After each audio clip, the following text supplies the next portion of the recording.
वाहिगुरू जी का खालसा वाहिगुरू जी की फतेह।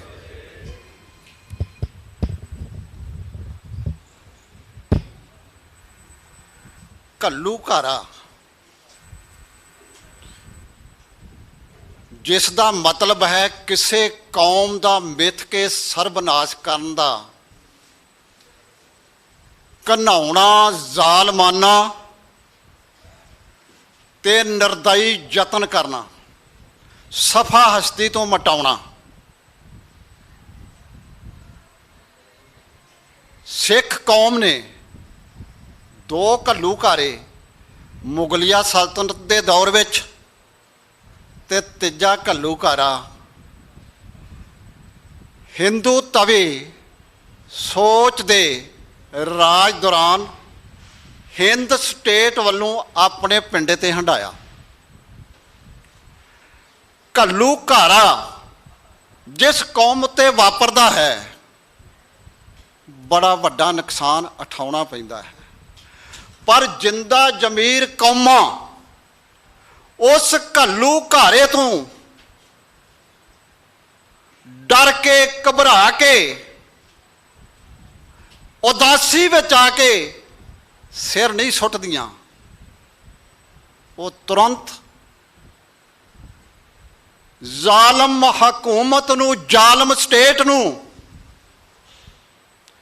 अपने जज्बे अनुसार, अपने कौमी सिद्धांतां ते कौमी रवायतां अनुसार तुरंत जवाब देण दा यतन ही नहीं करदियां, जवाब दे दिंदियां।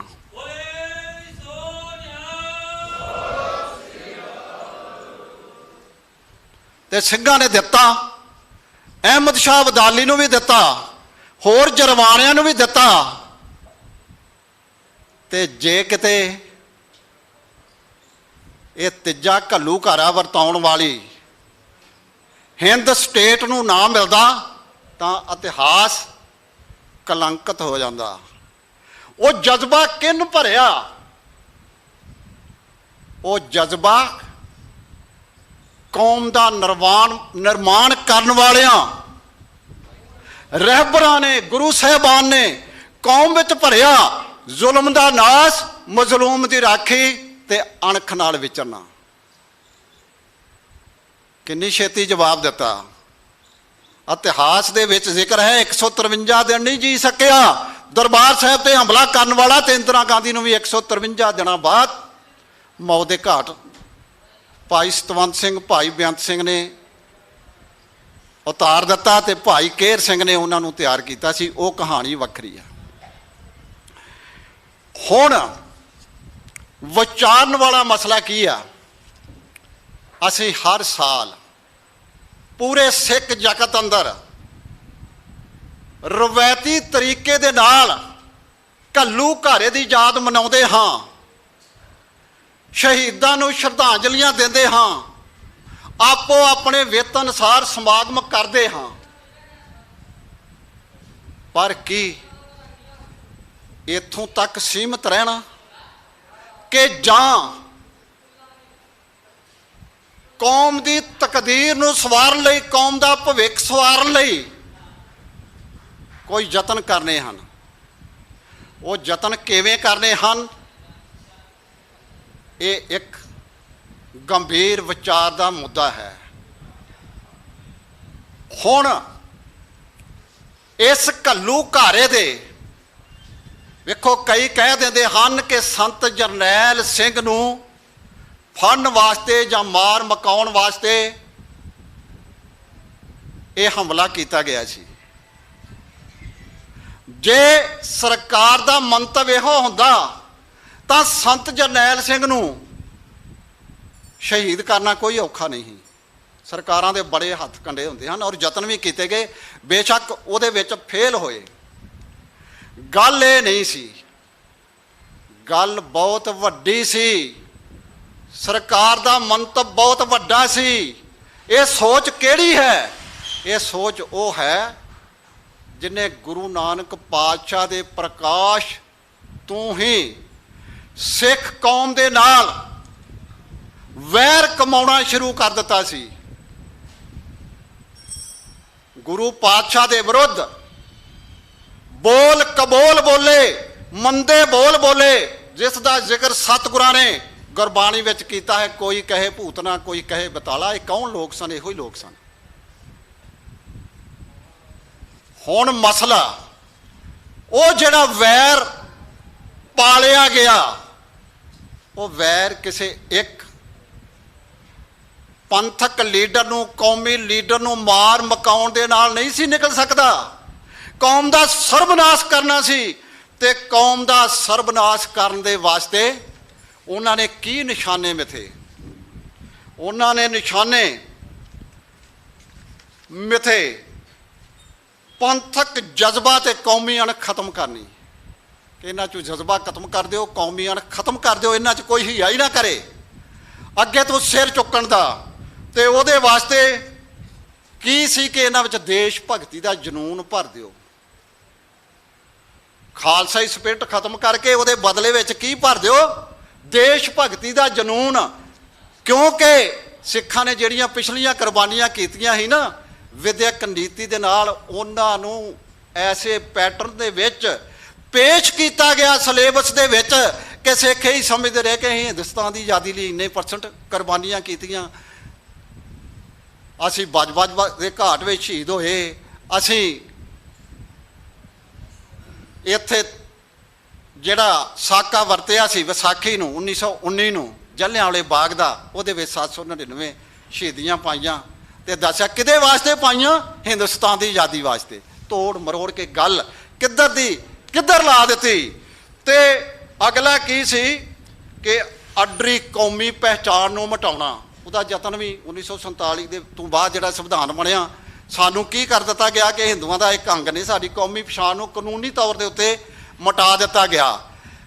ते होर भी काले कानूनां दे तहत ये यतन जारी ने। सानू कौमी जिहड़ी कौमीयत साडी कौमीयत सी, खालसे ने राज कीता, खालसा राज का संकल्प गुरबाणी विच दर्ज है। हुण हुक्म होआ मेहरबान दा पै कोई ना किसे रजान दा, सब खाली मुठिया होआ हलीमी राज जियो। केड़ा राज?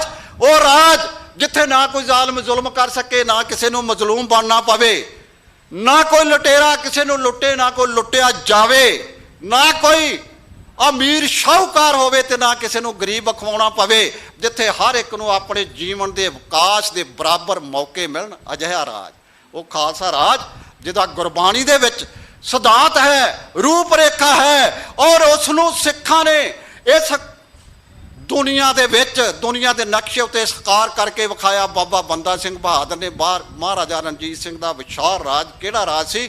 खालसा राज। वो कोई दूजियां सल्तनतां वर्गा राज नहीं सी। बेशक कमजोरियां आईयां और राज गदारां दी गदारी करके ते कमजोरियां कारण चले गया। अगला सी मंतव, इतिहास ते फलसफे नूं वगाड़ना। सिख रैफरेंस क्यों लाइब्रेरी क्यों लुटी गई? जिहड़ा ये कहिंदे आ कि अग लगी, बिल्कुल अग नहीं लगी। मैं 100 के करीब इंटरव्यू लईआं जिहड़ियां चशमदीद गवाह हैं। लाइब्रेरी नूं 7 तरीक नूं अग लाई गई और लुट के लाई गई। मंतव की है कि वो सोमे गुरु इतिहास दे, सिख इतिहास दे वो अणमुल्ले सोमे जिहड़े कितों नहीं मिल सकते, आउण वाले समय दे विच उन्हां दी ओहो जी नकल करके, ओहो जी लिखाई, ओहो जी छाई, ओहो जे कागज़ दे नाल 100 200 300 साल बाद सिखां दे सामने परोस दिते जाणगे। जिवें साडे पिछले सही इतिहास दे उत्ते किस तरह विगाड़ पा दी गई है, इस तरह इस मंतव लई वो सारा काम किया गया। इस तरह क्योंकि समा इन्ना ज़्यादा नहीं, थोड़ा है, इस करके मैं संखेप रूप दे विच वो जिहड़े कारण हैं, जिहड़े मंतव हैं कि असी जिहड़ा घल्लू घर आ उहदे पिछोकड़ नूं वो वापरिया क्यों वो समझना है। डर पैदा करना, सिखां दे विच टैरर पैदा कर देना कि मावां खुद ही अपने पुत्तां नूं सिੱਖੀ तो दूर कर देना। इन्ना डर पैदा कर देना कि जे पुत नूं बचाउणा ते सिੱਖੀ स्वरूप विच ना रहे। ये मंशा सी। ਵਿਵਾਦਤ ਮੁੱਦਿਆਂ ਵਿੱਚ ਕੌਮ ਨੂੰ ਉਲਝਾਉਣਾ। ਅੱਜ ਅਸੀਂ ਵਿਵਾਦਤ ਮੁੱਦਿਆਂ ਵਿੱਚ ਉਲਝ ਕੇ ਰਹਿ ਗਏ ਹਾਂ, ਜਿਹਦੀ ਸੰਤ ਜਰਨੈਲ ਸਿੰਘ ਨੇ ਵੀ ਇਹ ਕਹਿ ਕੇ ਵਿਰੋਧ ਕੀਤਾ ਸੀ ਜਦੋਂ ਉਹਨਾਂ ਨੂੰ ਕਿਹਾ ਗਿਆ ਕਿ ਆਹ ਮੁੱਦੇ ਜਿਹੜੇ ਨੇ ਇਹਨਾਂ ਨੂੰ ਤੁਸੀਂ, ਤੁਹਾਡੇ ਕੋਲ ਹੁਣ ਤਾਕਤ ਆ, ਬੜੀ ਛੇਤੀ ਹੱਲ ਕਰ ਸਕਦੇ ਜੇ, ਬੜੇ ਸੌਖੇ ਤਰੀਕੇ ਨਾਲ। ਉਹਨਾਂ ਜਵਾਬ ਪਤਾ ਕੀ ਦਿੱਤਾ ਸੀ? ਉਹਨਾਂ ਜਵਾਬ ਦਿੱਤਾ ਸੀ, ਕੀ ਤੁਸੀਂ ਚਾਹੁੰਦੇ ਜੇ ਕਿ ਮੈਂ ਇਸ ਧਰਮ ਯੁੱਧ ਨੂੰ ਵਿਵਾਦਤ ਮੁੱਦਿਆਂ ਵਿੱਚ ਉਲਝਾ ਦਿਆਂ? ਖਬਰਦਾਰ, ਜੇ ਅੱਗੇ ਤੋਂ ਕਿਸੇ ਨੇ ਇਹੋ ਜਿਹੀ ਗੱਲ ਕਰਨ ਦਾ ਹਿੱਆ ਕੀਤਾ, ਇੱਕ ਡਾਂਗ ਭਾਈ ਸਵਰਨ ਸਿੰਘ ਤੇ ਤੋੜੀਏ, ਦੂਜਾ ਜਿਹਨੇ ਕਿਹਾ ਸੀ ਉਹਨੇ ਕਿਹਾ ਦੂਜੀ ਡਾਂਗ ਮੈਂ ਤੇਰੇ ਤੇ ਤੋੜਾਂਗਾ, ਕਿਉਂਕਿ ਉਹਨੇ ਮਰਜ਼ਾਦਾ ਭੰਗ ਕੀਤੀ ਤੇ ਤੂੰ ਇਹਨਾਂ ਵਿਵਾਦਤ ਮੁੱਦਿਆਂ ਦੇ ਵਿੱਚ ਪਾ ਰਿਹਾ ਕੌਮ ਨੂੰ। ਫਿਰ ਸਿੱਖ ਸੰਸਥਾਵਾਂ ਤੇ ਕਬਜ਼ਾ ਕਰਨਾ, ਇਹ ਮਨਸ਼ਾ ਸੀ। ਜੇ ਅੱਜ ਵੇਖਿਆ ਜਾਵੇ ਤੇ ਸਾਡੀਆਂ ਸਿੱਖ ਸੰਸਥਾਵਾਂ ਦੇ ਵਿੱਚ ਸਿੱਧੇ ਔਰ ਅਸਿੱਧੇ ਰੂਪ ਦੇ ਵਿੱਚ ਸਰਕਾਰ ਦਾ ਕਬਜ਼ਾ ਹੋ ਚੁੱਕਾ। ਸਾਡਾ ਜਿਹੜੀ ਸਭ ਤੋਂ ਉੱਚ ਸ਼ਖਸੀਅਤ ਅਕਾਲ ਤਖਤ ਸਾਹਿਬ ਦਾ ਜਥੇਦਾਰ ਹੈ, ਉਹਦਾ ਕੀ ਰੋਲ ਹੈ ਕੌਮ ਦੇ ਵਿੱਚ? ਸੋ ਪੰਥਕ ਰਾਜਨੀਤੀ ਤੇ ਗੁਲਾਮ ਸੋਚ ਦੀ ਸਥਾਪਤੀ। ਅੱਜ ਜਿੰਨੇ ਵੀ ਰਾਜਨੀਤਿਕ ਦਲ ਹਨ, ਜਿੰਨੀਆਂ ਵੀ ਪੋਲੀਟੀਕਲ ਪਾਰਟੀਆਂ ਹਨ, ਆਪਣੇ ਆਪ ਨੂੰ ਪੰਥ ਦੀਆਂ ਨੁਮਾਇੰਦਾ ਜਥੇਬੰਦੀਆਂ ਖਵਾਉਂਦੀਆਂ, ਉਹਨਾਂ ਦੀ ਸੋਚ ਕੀ ਹੈ? ਗੁਲਾਮੀ ਦੀ ਸੋਚ, pro state, pro India, anti Sikh. ਕਾਲੇ ਕਾਨੂੰਨਾਂ ਦੇ ਹੱਕ ਵਿੱਚ ਭੁਗਤੇ ਨੇ, ਰੱਦ ਕਰਨੇ ਪੈਣਗੇ। ਜੇ ਕੁਝ ਕੌਮ ਦਾ ਸਵਾਰਨਾ ਵਾ ਤੇ ਦੋ ਤੇਰੀ ਨੀਤੀ ਉੱਤੇ ਚੱਲਣਾ ਪਵੇਗਾ। ਸਾਨੂੰ ਪੋਲੀਟੀਕਲ ਮੰਚ ਦੀ ਵੀ ਲੋੜ ਹੈ, ਪੈਂਤੜੇ ਵਜੋਂ। ਕਿਹੜੇ ਮੰਚ ਦੀ? ਜਿਹੜਾ ਕੌਮ ਦੀ ਆਜ਼ਾਦੀ ਦੀ ਗੱਲ ਉਹਨਾਂ ਦੇ ਪਲੇਟਫਾਰਮ ਉੱਤੇ ਜਾ ਕੇ ਜੁਰਤ ਨਾਲ ਕਰ ਸਕੇ ਤੇ ਆਪਣੇ ਕੌਮੀ ਮੁੱਦਿਆਂ ਨੂੰ, ਆਪਣੇ ਪੰਥਕ ਮੁੱਦਿਆਂ ਨੂੰ, ਪੰਜਾਬ ਦੇ ਹਿੱਤਾਂ ਨੂੰ ਉਹਨਾਂ ਦੀ ਰਾਖੀ ਕਰ ਸਕੇ। ਉਹ ਇੱਕ ਵੱਖਰਾ ਵਿਸ਼ਾ ਹੈ। ਅਗਲਾ ਹੀ ਗੈਰ ਪੰਜਾਬੀਆਂ ਨੂੰ ਪੰਜਾਬ ਵਿੱਚ ਵਸਾ ਦੇਣਾ। ਅੱਜ ਸਾਡੀ ਗਿਣਤੀ ਕਿੰਨੀ ਰਹਿ ਗਈ ਤੇ ਉਹਨਾਂ ਨੇ ਕਿੰਨਾ ਇੱਥੇ ਆਪਣੇ ਪੈਰ ਜਮਾ ਲਏ ਆ। ਕਿਤੇ ਗੁੱਜਰ ਆ ਗਏ, ਕਿਤੇ ਭਈਏ ਆ ਗਏ। ਪੱਕੀਆਂ ਕੋਠੀਆਂ ਚੰਡੀਗੜ੍ਹ ਉੱਤੇ ਪੂਰਾ ਕਬਜ਼ਾ। ਜਿੱਥੇ ਅਸੀਂ ਕਦੀ ਆਂਦੇ ਹਾਂ ਸਾਡਾ ਅਧਿਕਾਰ ਆ, ਸਾਡੀ ਰਾਜਧਾਨੀ ਆ, ਉੱਥੇ ਸਾਡੀ ਗਿਣਤੀ ਕਿੰਨੀ ਰਹਿ ਗਈ। ਫਿਰ ਦੇਹਧਾਰੀ ਗੁਰੂ ਦੰਬ ਦਾ ਪਸਾਰ ਪੰਜਾਬ ਵਿੱਚ ਹੀ ਕਿਉਂ ਕੀਤਾ? ਕੋਈ ਆਸ਼ੂਤੋਸ਼ੀਆ, ਕੋਈ ਭੰਡਾਰੀਆ, ਕੋਈ ਡੇਰਾ ਸਰਸਾ ਤੇ ਕੋਈ ਕੁਝ। ਇਹ ਕਿਉਂ ਸਥਾਪਿਤ ਇੱਥੇ ਕੀਤੇ ਗਏ? ਕਿਉਂਕਿ ਇਹ ਖਾਸ ਮੰਤਵ ਸੀ ਸਰਕਾਰ ਦਾ ਕਿ ਕਿਉਂਕਿ ਨਕਲੀ ਚੀਜ਼ ਬੜੀ ਵਿਕਦੀ ਹੈ, ਅਸਲੀ ਖਰੀਦਣ ਵਾਲੇ ਘੱਟ ਹਨ। ਜੇ ਵੇਖਿਆ ਜਾਵੇ ਤੇ ਅੱਜ ਜੇ ਰਾਧਾ ਸੁਆਮੀਆਂ ਦੀ ਗੱਲ ਹੀ ਕਰ ਲਈਏ, ਹਰ ਥਾਂ ਵਧੀਆ ਜ਼ਮੀਨ ਦੇ ਉੱਤੇ ਉਹਨਾਂ ਦੇ ਡੇਰੇ ਸਥਾਪਿਤ ਕਰ ਦਿੱਤੇ। ਬਾਕੀ ਸਾਰਿਆਂ ਨੂੰ ਹਰ ਇੱਕ ਨੂੰ ਪਤਾ ਹੈ ਕਿ ਇੱਥੇ ਕੀ ਕੁਝ ਹੋਇਆ। ਇਹ ਮੰਤਵ ਸਨ ਸਰਕਾਰ ਦੇ ਘੱਲੂ ਘਾਰੇ ਨੂੰ ਵਰਤਾਉਣ ਵਾਸਤੇ, ਪਤਤ ਪੁਣੇ ਨੂੰ ਉਤਸ਼ਾਹਿਤ ਕਰਨਾ। ਅੱਜ ਪਤਤ ਪੁਣਾ ਕਿਵੇਂ ਸਿੱਖਾਂ ਦੇ? ਬੇਸ਼ੱਕ ਆ ਸਾਰੇ ਗੁਰਸਿੱਖ ਬੈਠੇ ਆ, ਸੁਹਿਰਦ ਨੇ, ਲੇਕਿਨ ਜੇ ਅਸੀਂ ਜਾ ਕੇ ਵੇਖੀਏ ਪਿੰਡਾਂ ਦੇ ਵਿੱਚ ਤੇ ਹੱਥ ਉੱਤੇ ਕੀ, ਹੱਥ ਤੇ ਜਰਦਾ ਤੇ ਦਾੜੀ ਕੇਸ ਲੱਭਦੇ ਹੀ ਨਹੀਂ ਕਿਸੇ ਦੇ। ਇਹ ਹਾਲ ਆ ਜਿਹੜੀ ਆਪਣੇ ਆਪ ਨੂੰ ਸਿੱਖ ਕੌਮ ਦੀ ਰੀੜ੍ਹ ਦੀ ਹੱਡੀ ਕੌਮ ਸਮਝਦੀ ਹੈ, ਜੱਟ, ਉਹਨਾਂ ਦਾ ਇਹ ਹਾਲ ਜੇ। ਫਿਰ ਨਸ਼ਿਆਂ ਦਾ ਫੈਲਾਅ, ਡੋਬ ਦਿੱਤੀ ਜਵਾਨੀ ਨਸ਼ਿਆਂ ਦੇ ਵਿੱਚ। ਵਿਦਿਅਕ ਨੀਤੀ ਦੇ ਨਾਲ ਸਾਡੀ ਗੁਰਮੁਖੀ ਲਿਪੀ, ਪੰਜਾਬੀ ਬੋਲੀ ਤੇ ਗੁਰਮਤ ਫਲਸਫਾ ਇਤਿਹਾਸ ਦੇ ਵਿੱਚੋਂ ਹੀ ਕੱਢ ਦਿੱਤਾ। ਅੱਜ ਜੇ ਨੌਜਵਾਨਾਂ ਨੂੰ ਕਿਸੇ ਨੂੰ ਪੁੱਛ ਕੇ ਵੇਖ ਲਓ ਕਿ ਘੱਲੂ ਘਾਰਾ ਜੂਨ 84 ਕੀ ਆ, ਕਿਸੇ ਨੂੰ ਉਹਦੇ ਬਾਰੇ ਵਿਦਿਅਕ ਖੇਤਰ ਦੇ ਵਿੱਚ ਜਾਗਰੂਕ ਕੀਤਾ ਹੀ ਨਹੀਂ। ਉਸ ਨੂੰ ਜੇ ਪੜ੍ਹਾਇਆ ਗਿਆ ਤੇ ਕੀ ਪੜ੍ਹਾਇਆ ਗਿਆ? ਸੰਤ ਜਰਨੈਲ ਸਿੰਘ ਅੱਤਵਾਦੀ ਸਨ, ਦਰਬਾਰ ਸਾਹਿਬ ਤੇ ਕਬਜ਼ਾ ਕਰ ਲਿਆ ਸੀ, ਉੱਥੋਂ ਉਹ ਕਤਲੇਆਮ ਕਰਾਉਂਦੇ ਸਨ ਤੇ ਦਰਬਾਰ ਸਾਹਿਬ ਦੀ ਪਵਿੱਤਰਤਾ ਭੰਗ ਹੋ ਰਹੀ ਸੀ ਤੇ ਉਹਨੂੰ ਪਵਿੱਤਰਤਾ ਨੂੰ ਬਹਾਲ ਕਰਨ ਵਾਸਤੇ ਫੌਜ ਨੇ ਉੱਥੇ ਹਮਲਾ ਕੀਤਾ ਤੇ ਸੰਤ ਜਰਨੈਲ ਸਿੰਘ ਤੇ ਉਹਦੇ ਸਾਥੀਆਂ ਨੂੰ ਉੱਥੋਂ ਮਾਰ ਮੁਕਾਇਆ, ਚਾਹੇ ਅਰੈਸਟ ਕਰ ਲਿਆ। ਫਿਰ ਖਾਲਸਾ ਰਾਜ ਦੇ ਸੰਕਲਪ ਨੂੰ ਮਿਟਾਉਣਾ ਜਿਹੜਾ ਵੱਡਾ ਕਾਰਨ ਸੀ। ਖਾਲਸਾ ਰਾਜ ਦਾ ਸੰਕਲਪ ਸਾਡੇ ਕੁਝ ਚੰਦ ਜਿਹੜੇ ਜੁਝਾਰੂ ਸੁਰ ਦੇ ਵਿੱਚ ਵਿਚਰਨ ਵਾਲੇ ਹਨ, ਉਹਨਾਂ ਨੂੰ ਛੱਡ ਕੇ ਕੋਈ ਸਿਆਸੀ ਪਾਰਟੀ ਜਿਹੜੇ ਸੰਤ ਜਰਨੈਲ ਸਿੰਘ ਦੇ ਨਾਲ ਵਿਚਰੇ ਨੇ। ਆ ਜੋ ਵੀ ਗੱਲ ਕਰਦੇ ਨੇ ਜਦੋਂ ਬੜੇ ਕਈ ਵਾਰ ਮਖੌਲੀਆ ਲਹਿਜੇ ਦੇ ਵਿੱਚ ਮੈਨੂੰ ਕਈਆਂ ਨੇ ਕਿਹਾ ਕਿਉਂ ਪੰਗੇ ਲੈਂਦੇ ਜੇ ਪੰਗੇ ਲਓਗੇ ਤੇ ਤੁਹਾਡੇ ਤੇ ਕੇਸ ਹੀ ਪੈਣੇ ਆ। ਇਹ ਹਾਲ ਹੋ ਗਿਆ ਸਾਡਾ। ਸੋ ਇਹ ਹਾਲ ਕਰਨ ਦੇ ਕਾਰਨ ਕੀ ਨੇ?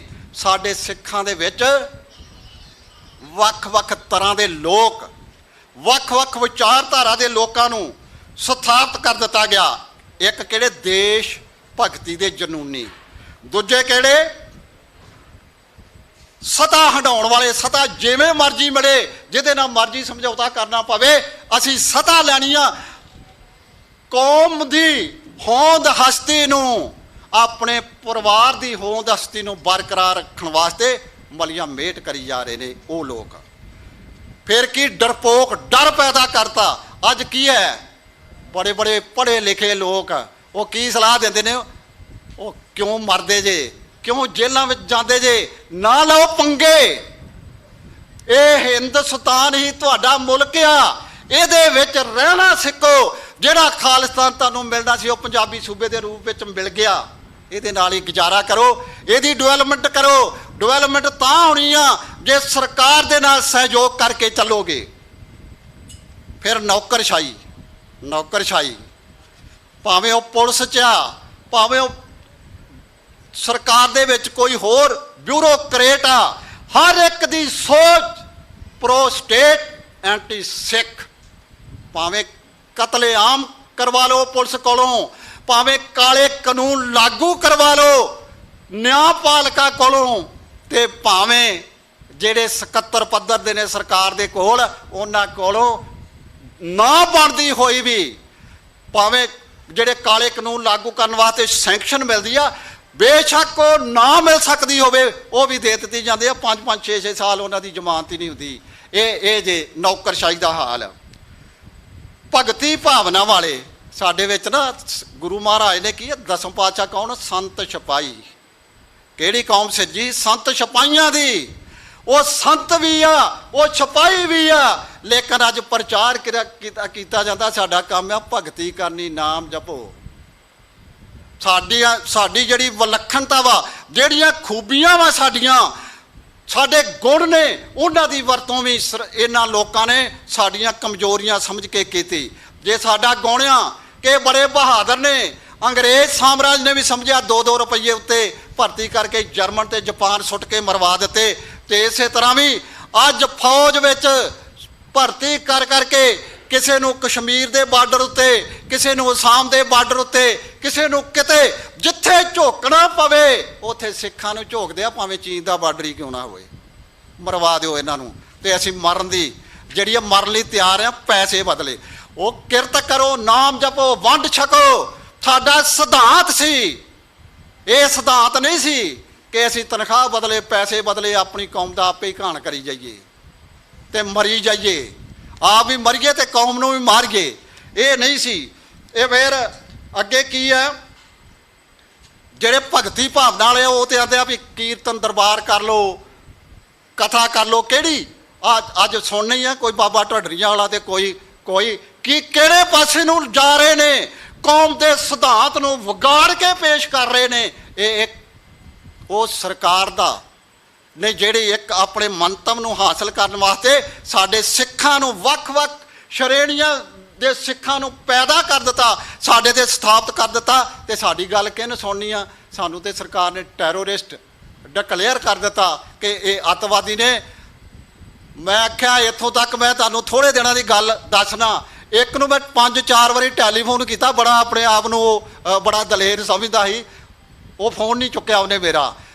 ਅਚਨਚੇਤ ਮੇਲ ਹੋ ਗਿਆ ਕਿਸੇ ਸਮਾਗਮ 'ਤੇ। ਮੈਂ ਆਖਿਆ ਮੇਰਾ ਫੋਨ ਹੀ ਨਹੀਂ ਹੈ ਚੁੱਕਦਾ। ਆਂਦਾ ਗੱਲ ਮੈਂ ਤੈਨੂੰ ਕੀ ਦੱਸਾਂ, ਏਜੰਸੀਆਂ ਵਾਲੇ ਮੈਨੂੰ ਚੁੱਕ ਕੇ ਲੈ ਗਏ ਸੀ ਤੇ ਉਹਨਾਂ ਪੁੱਛਿਆ ਤੇਰਾ ਉਹਦੇ ਨਾਲ ਕੀ ਸੰਬੰਧ ਆ? ਮੈਂ ਤੈਨੂੰ ਫੋਨ ਹੀ ਕਰਨਾ, ਤੇਰਾ ਚੁੱਕਣਾ ਛੱਡਤਾ ਤੇ ਸੁਣਨਾ ਛੱਡਤਾ। ਆ ਜੇ ਸਾਡੀ ਦਲੇਰੀ। ਸੋ ਜਿੰਨਾ ਚਿਰ ਇਹ ਜਿਹੜੀਆਂ ਸ਼੍ਰੇਣੀਆਂ ਦੇ ਵਿੱਚ ਅਸੀਂ ਵੰਡੇ ਗਏ ਹਾਂ, ਇਹਨਾਂ ਸ਼੍ਰੇਣੀਆਂ ਨੂੰ ਖਤਮ ਕਰਕੇ ਖਾਲਸਾਈ ਸੁਰ ਵਿੱਚ ਸਾਰਿਆਂ ਨੂੰ ਇੱਕ ਸੁਰ ਕਰਨ ਦਾ ਯਤਨ ਨਹੀਂ ਕਰਦੇ, ਉਹਨਾਂ ਚਿਰ ਸਾਨੂੰ ਪ੍ਰਾਪਤੀ ਨਹੀਂ ਹੋਏਗੀ। ਸਾਡਾ ਨਿਸ਼ਾਨਾ ਕੀ ਆ? ਸਾਡਾ ਨਿਸ਼ਾਨਾ ਜਿਵੇਂ ਗੁਰਬਾਣੀ ਦਾ ਸਿਧਾਂਤ ਆ, ਪੂਰਨ ਪ੍ਰਭਸਤਾ ਸੰਪੰਨ ਖਾਲਸਾ ਰਾਜ, पूर्ण प्रभुता सन खालिस्तान गुरमुखी गुरमुख गुरमुख स्थान खालसा खालस खालिस्तान। ते असी किहदे विच रंगे गए? पंजाब पंजाबी ते पंजाबीयत। कित्थे आ पंजाब? और पंजाब ते पहला ही तुहाडे कोलों 60% पाकिस्तान नूं दे दिता, तुहाडे 5 दरिया वंड दिते ते रहिंदा खुंदा कुछ हरियाणे नूं कुछ राजस्थान नूं दे के साडे पल्ले की रहा? वो किस पंजाबीयत की गल करने असी, किस पंजाबी बोली की करने? साडे को सिलेबस दे विच अज जिन्ने भी सरकारी स्कूलों का खात्मा करके ते जेड़े पब्लिक स्कूल ने उन्हां दी दुकानदारी चलाती ते उन्होंने की बैन ला दिता स्कूलों के विच कि पंजाबी नहीं बोलनी, हिंदी बोलनी आ। हिंदी विच गल करो, जदों कि हिंदी का सिलेबस पंजाब विच लग ही नहीं सकता, जां अंग्रेजी आ जां पंजाबी आ, पर फिर भी उत्थे हिंदी बोलण वास्ते मजबूर किया जा रहा। सो खालसा जी फैसले करने पैणगे। किहड़े फैसले? सब तो पहला सियासी फैसला किहड़ा? कांग्रेस पार्टी सिखां दी कातल, भाजपा दुश्मन, बादल दल गदार। अगला हिंद सरकार सिखां नाल कदे न्याय नहीं कर सकती, ये सानू मनना पवेगा, मन के चलांगे। सिख कौम नूं अपनी तकदीर घड़न भविख सवारन ते होंद हस्ती कायम रखण लई खुद खालसाई सिद्धांतां ते पंथक रवायतां अनुसार खालसाई कदम पुट्टने पैणगे। ते वो कदम किहड़े ने? वो कदम पुट्टिए, पुट्टांगे तां वेखो वख-वख असीं फंक्शन कर सकने हैं, क्योंकि हर जथेबंदी कर सकती है, लेकिन एक सुरता विच आके कुछ वड्डे कदम पुट्टिए। वो किहड़े कदम ने? पहला तो एक दरबारे खालसा कायम करिए जिहदे विच पूरे सिख जगत नूं नुमाइंदगी मिले। ते फिर राजनीतिक मंच दो धिरी पालसी दे विच चलीए आपां, एक जूझण वाले ते एक जूझण वालियां दी सपोर्ट करन वाले। बेशक आपां श्रीनगर जम्मू कश्मीर का भी हाल वे, वो क्यों हाल होया? क्योंकि उन्हां दे जिहड़े पॉलीटिशियन सन वो प्रो स्टेट सन, वो प्रो JND कश्मीर नहीं सन, प्रो कश्मीरी नहीं सन। साडे अकाली प्रो स्टेट ने, प्रो पंथ नहीं। जदों दुनिया दे विच आपां गल करने सानू सवाल किया गया, कहिंदे मदद मिलती है जे सियासी पार्टी मंग करे, मदद मिलती है जे सब तो वड्डी धार्मिक संस्था मंग करे, तो वो तुहाडियां एक अकाली दल ते श्रोमणी कमेटी वो कर ही नहीं है, तो कर ते तुसीं रहे जे, तो तुहानूं जिन्नी क मदद असीं दे सकने देई जाने आ। जदों वो मदद करनगे, वो मदद मंगणगे, फिर सोचांगे, फिर अगली गल होवेगी। सो खालसा जी ये जिहड़े सानू कदम चुकने पैणगे, एक की करे सरकारे Khalsa, state with in state. असी जे खालिस्तान की गल करने ना, तो स्टेट विद इन स्टेट साडी अपनी स्टेट होवे, अपनी सरकार होवे, सरकारे खालसा जिहदा ना होवे, ते असी होर फैसले लईए। होर फैसले किहड़े? सब तो पहला तो एक इतिहास लिखीए, साडे इतिहास नूं, इस इतिहास नूं ही बुरी तरह वगाड़ के पेश किया गया। साडियां कलमां नूं जिन्हां ने इतिहास लिखना सी उन्हां नूं डर पैदा हो गया, तो वह भी वही गल कुछ हद तक लिखते हैं जिहड़ी समझते हैं कि जे लिख दी तो साडे ते केस ना बने, केस तो डरदे, सही इतिहास नूं लिखण तो डरदे ने। सो जे असीं एक कमेटी बना दईए, जे एक कमेटी, वेखो इतिहास वो ही सही लिख सकता जिन्हें हड्डी हंडाया, जिन्हें इतिहास तैयार किया। साडा पिछला भी इतिहास इस तरह ही जिहड़ा वा वो वगाड़ के पेश किया गया, तां पेश किया गया क्योंकि साडे लिखण वाले होर सन। असी एक अजिही इतिहास की किताब दे दईए जिहदे विच संघर्ष का सही लेखा जोखा ते पढ़न वाला कैल होवे कि हाँ वाकया ये उत्ते फखर किया जा सकता। सो खालसा जी अंतर एक शहीदों की सूची बनने का यतन किया, इन्हां डायरी भी याद की। खालड़ा साहब ने 25,000 गल की थी, तो कुछ सिंघां ने मिल के 13,000 की लिस्ट तैयार कर ली है और केस भी हाई कोर्ट में लाया वा। ਉਹ ਸੂਚੀ ਪੂਰੀ ਤਿਆਰ ਕੀਤੀ ਜਾਵੇ। ਅੰਤਰਰਾਸ਼ਟਰੀ ਕਾਨੂੰਨੀ ਅਦਾਲਤ ਵਿੱਚ ਕੇਸ, ਇੱਕ ਬੜਾ ਚੋਟੀ ਦਾ ਵਕੀਲ ਸੀ, ਉਹਨੇ ਇੱਕ ਵਾਰੀ ਗੱਲ ਕੀਤੀ ਕਿ ਅਜੇ ਵੀ ਖਾਲਸਾ ਰਾਜ ਨਾਲ ਹੋਈਆਂ ਸੰਧੀਆਂ ਸਮਝੌਤੇ ਅੰਤਰਰਾਸ਼ਟਰੀ ਕਾਨੂੰਨੀ ਅਦਾਲਤ ਦੇ ਵਿੱਚ ਵੈਲਿਊ ਰੱਖਦੇ ਹਨ, ਲੇਕਿਨ ਉਹਦੇ ਵਾਸਤੇ ਯਤਨ ਨਹੀਂ ਕੀਤਾ ਗਿਆ। ਉਹਦੇ ਵਾਸਤੇ ਯਤਨ ਕੀਤਾ ਜਾਣਾ ਚਾਹੀਦਾ। ਸੋ ਖਾਲਸਾ ਜੀ, ਜੇ ਅਸੀਂ ਆਪਣੀ ਕੌਮ ਦੀ ਤਕਦੀਰ ਸਵਾਰਨੀ ਆ, ਭਵਿੱਖ ਸਵਾਰਨਾ, ਤੇ ਆਪਣਾ ਪੰਥਕ ਨਿਸ਼ਾਨਾ ਜਿਹੜਾ ਰੋਜ਼ ਅਸੀਂ ਅਰਦਾਸ ਵਿੱਚ ਪੜ੍ਹਦੇ ਹਾਂ, ਰਾਜ ਕਰੇਗਾ ਖਾਲਸਾ ਕੀ ਰਹੇ ਨਾ ਕੋਏ, ਖਵਾਰ ਹੋਏ ਸਭ ਮਿਲेंगे, ਬਚੇ ਸ਼ਰਨ ਜੋ ਹੋਏ ਗੁਰੂ ਦੀ ਸ਼ਰਨ ਵਿੱਚ ਆਈਏ। ਅੱਜ ਬੇਅਦਬੀ ਦੀਆਂ ਵਾਰਦਾਤਾਂ ਕਿਉਂ ਵਾਪਰਦੀਆਂ? ਗੁਰੂ ਮਹਾਰਾਜ ਨੇ ਗਰਿਆਈ ਗੁਰੂ ਗ੍ਰੰਥ ਤੇ ਗੁਰੂ ਪੰਥ ਨੂੰ ਬਖਸ਼ੀ ਸੀ। ਗੁਰੂ ਗ੍ਰੰਥ ਦੀ ਤਾਬਿਆ ਪੰਥ ਨੇ ਰਹਿਣਾ ਸੀ, ਪਹਿਰੇਦਾਰੀ ਪੰਥ ਨੇ ਕਰਨੀ ਸੀ। ਅਸੀਂ ਤਾਬਿਆ ਵਿੱਚੋਂ ਵੀ ਬਾਹਰ ਚਲ ਗਏ, ਪਹਿਰੇਦਾਰੀ ਵੀ ਛੱਡ ਦਿੱਤੀ। ਇਨਫਲਟ੍ਰੇਸ਼ਨ ਸਾਡੀਆਂ ਸੰਸਥਾਵਾਂ ਦੇ ਵਿੱਚ ਆ, ਪਿੱਛੇ ਅਰਦਾਸ ਕਰਨ ਵਾਲਾ ਗ੍ਰੰਥੀ ਸੀ, ਉਹ ਇਨਫਲਟ੍ਰੇਟ ਕਰਾਇਆ ਗਿਆ ਸੀ। ਉਹਨੂੰ ਸਾਡੇ ਗ੍ਰੰਥੀ ਦੀ ਜਿਹੜੀ ਮਹਿਕ ਮਦਦ ਆ ਉਹ ਕਿੰਨੀ ਕਿਹਾ, ਕੁਝ ਪੀਪੇ ਤੇ ਕੁਝ ਬੋਰੀਆਂ ਕਣਕ ਦੀਆਂ, ਤੇ ਉਹ ਲੱਖਾਂ ਰੁਪਏ ਤਨਖਾਹ ਦੇ ਕੇ ਸਾਡੇ ਅਦਾਰਿਆਂ ਦੇ ਵਿੱਚ ਫਿੱਟ ਕਰਕੇ, ਜੇ ਸ਼੍ਰੋਮਣੀ ਕਮੇਟੀ ਦੇ ਵਿੱਚ ਕਈ ਮੁਲਾਜ਼ਮਾਂ ਬੇਅਦਬੀ ਦੇ ਕੇਸ ਵਿੱਚ ਸ਼ਾਮਲ ਹੋਏ, ਸਾਰੇ ਇਨਫਲਟ੍ਰੇਟ ਕੀਤੇ ਹੋਏ ਸਨ। ਸੋ ਖਾਲਸਾ ਜੀ, ਆਪਣੇ ਵਿੱਚੋਂ ਸਾਡੇ ਧੁਰ ਅੰਦਰ ਤੱਕ ਜਿਹੜੀ ਘੁਸਪੈਠ ਹੋ ਚੁੱਕੀ ਆ, ਉਹਨੂੰ ਨਿਰਲੇਪ, ਉਹਦੇ ਤੋਂ ਨਿਰਲੇਪ ਹੋਈਏ ਤੇ ਪਛਾਣੀਏ, ਤੇ ਦੂਜਾ ਇੱਕ ਸੁਰਤਾ ਵਿੱਚ ਆਈਏ। ਵੱਖਰੀਆਂ ਵੱਖਰੀਆਂ ਜਥੇਬੰਦੀਆਂ ਰਹਿਣ ਦੇ ਬਾਵਜੂਦ ਇੱਕ ਅਜਿਹਾ ਢਾਂਚਾ ਬਣਾ ਲਈਏ ਕਿ ਜਿਹੜਾ ਪੰਥਕ ਸੁਰ ਵਿੱਚ ਵਿਚਰ ਕੇ ਜ਼ੁਲਮ ਦਾ ਨਾਸ਼, ਮਜ਼ਲੂਮ ਦੀ ਰਾਖੀ ਤੇ ਪੰਥ ਦੀ ਅਣਖ ਵਾਸਤੇ ਤੇ ਖਾਲਸਾ ਰਾਜ ਦੀ ਸਥਾਪਨਾ ਵਾਸਤੇ, ਪੂਰਨ ਪ੍ਰਭੁਸੱਤਾ ਸੰਪੰਨ ਖਾਲਿਸਤਾਨ ਦੀ ਸਥਾਪਨਾ ਵਾਸਤੇ ਸਾਨੂੰ ਬਥੇਰੀਆਂ ਦਿੱਤੀਆਂ ਜਾ ਰਹੀਆਂ ਨੇ ਨਸੀਹਤਾਂ। ਵੱਧ ਅਧਿਕਾਰਾਂ ਦੀ ਗੱਲ, ਫੈਡਰਲ ਸਿਸਟਮ ਦੀ ਗੱਲ, ਇਹ ਪੁਰਾਣੀ ਆ। ਸੰਤ ਜਰਨੈਲ ਸਿੰਘ ਨੇ, ਬੇਸ਼ੱਕ ਉਹਨਾਂ ਤੇ ਕਈ ਊਲ ਜਲੂਲ ਗੱਲਾਂ ਕਰ ਦਿੰਦੇ ਆ ਕਿ ਉਹਨਾਂ ਨੇ ਖਾਲਿਸਤਾਨ ਦਾ ਐਲਾਨ ਹੀ ਨਹੀਂ ਕੀਤਾ, ਇਹ ਇੱਕ ਵੱਖਰਾ ਵਿਸ਼ਾ ਹੈ। ਉਹਨਾਂ ਸਪਸ਼ਟ ਐਲਾਨ ਕੀਤਾ ਸੀ, ਜਿੱਦਾਂ ਇਸ ਸਥਾਨ ਤੇ ਹੁਣ ਹਮਲਾ ਹੋਇਆ, ਉਸ ਦਿਨ ਦੁਨੀਆ ਵੇਖੇਗੀ ਖਾਲਿਸਤਾਨ ਬਣ ਗਿਆ। ਉਹਨਾਂ ਖਾਲਿਸਤਾਨ ਬਣਾ ਦਿੱਤਾ। ਅਸਾਮੀ ਜੰਗ ਵਿੱਚ ਬੇਸ਼ੱਕ ਸਰਕਾਰ ਦਾਅਵਾ ਕਰਦੀ ਅਸੀਂ ਜਿੱਤ ਗਏ, ਉਹ ਜਿੱਤ ਕੇ ਵੀ ਹਾਰ ਗਈ। ਤੇ ਸੰਤ ਜਰਨੈਲ ਸਿੰਘ ਦੀ ਅਗਵਾਈ ਤੇ ਜਨਰਲ ਸ਼ਬੇਕ ਸਿੰਘ ਦੀ ਕਮਾਂਡ ਹੇਠ ਲੋਹੇ ਦੇ ਚਣੇ ਚਬਾ ਕੇ, ਬੇਸ਼ੱਕ ਕੋਈ ਕਹੇ ਕਿ ਹਾਰ ਗਏ, ਸ਼ਹੀਦ ਹੋ ਗਏ, ਇਹ ਹਾਰ ਕੇ ਵੀ ਜਿੱਤ ਗਏ। ਔਰ ਉਹ ਜਿਹੜੀ ਜਿੱਤ ਹੈ ਉਹਦੇ ਉੱਤੇ ਕੌਮ ਨੂੰ ਫਖਰ ਹੈ, ਤੇ ਉਹ ਫਖਰ ਤਾਂ ਹੀ ਕਰ ਸਕਾਂਗੇ ਜੇ ਅਸੀਂ ਸਹੀ ਇਤਿਹਾਸ ਨੂੰ ਕਲਮਬੰਦ ਕਰੀਏ ਔਰ ਹਰ ਸਿੱਖ ਸਮਰਪਿਤ ਹੋਵੇ ਕਿਹਨੂੰ? ਆਪਣੇ ਨਿਸ਼ਾਨੇ ਨੂੰ। ਉਹ ਨਿਸ਼ਾਨਾ ਕੀ ਹੈ? ਪੂਰਨ ਪ੍ਰਭੁਸੱਤਾ ਸੰਪੰਨ ਖਾਲਿਸਤਾਨ। ਵਾਹਿਗੁਰੂ ਜੀ ਕਾ ਖਾਲਸਾ, ਵਾਹਿਗੁਰੂ।